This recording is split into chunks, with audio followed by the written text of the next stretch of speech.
Now, it's important to know domestic violence does not end when someone gets to safety. A Johnson County nonprofit is stepping up to help survivors truly rebuild their lives with confidence, support, and new opportunities. We're so happy to be joined by the Executive Director of BuildHER Collaboration and founder, Tina Bailey. Tina, great to see you this morning. Great to see you. So explain to us what gave you the courage and the strength to, first of all, get to safety and start this nonprofit called BuildHER Collaboration. I have to be honest, my story is a little different. I didn't experience the physical abuse.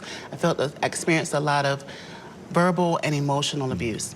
And so with years of experience in that, I realized I was trapped in fog. And what I call that is fear, obligation, and guilt. And I felt if I was experiencing that, other women was experiencing it too, and we needed something after the crisis. Yeah. So tell us about the programs that help offer survivors some kind of hope that the BuildHER Collaboration offers. Yeah, so what we offer is several programs, but the main one that I'm excited is Building Forward.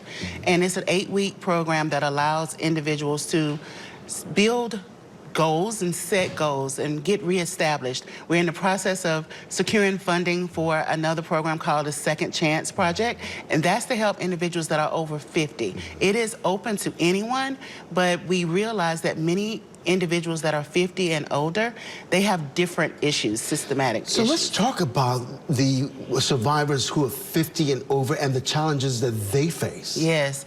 So we think about it from a standpoint. I mean, many of them haven't been employed in a while, so they don't have the soft skills that's needed in order to get into the field, and they're fighting with college students. Okay? Exactly. They also have health issues, and many of them are on their spouse's insurance. So if they leave, where do we go?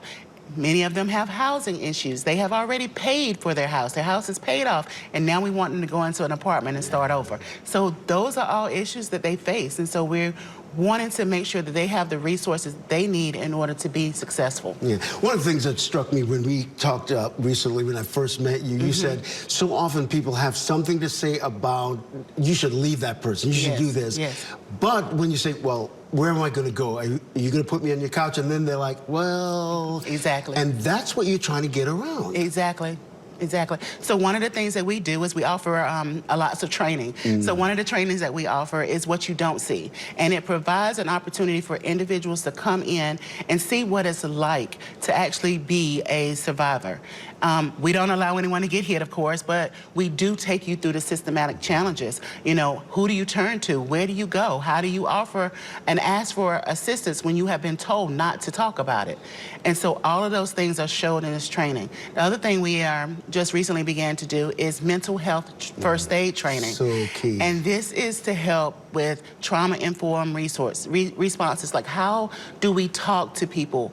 How do we make sure that they are heard and they know they're heard? And actually, people can go through our program and get certified for 3 years. Yeah, and so often people know it's happening, but they don't know what to say. Let's be honest. What would you say? You know, it's kind of like when someone transitions into the other realm, you know, I'm sorry for your loss. That don't bring that person back. So it's the same thing when you're talking about someone that has been abused. I'm so sorry. Sorry for what? You know, like... So what do you say? And so what we want to do is make sure that we give those words that can be said. We don't talk about the abuse. We talk about building her and making her stronger and making her realize that she's warranted and her feelings are warranted. Because I'm like this. After the crisis, she still needs us. And that's when she needs us the most. 100%. Where can people go to get more information about BuildHER Collaboration and want to support your organization? Absolutely. You can always go to our website. It's BuildHerCollaborations.org.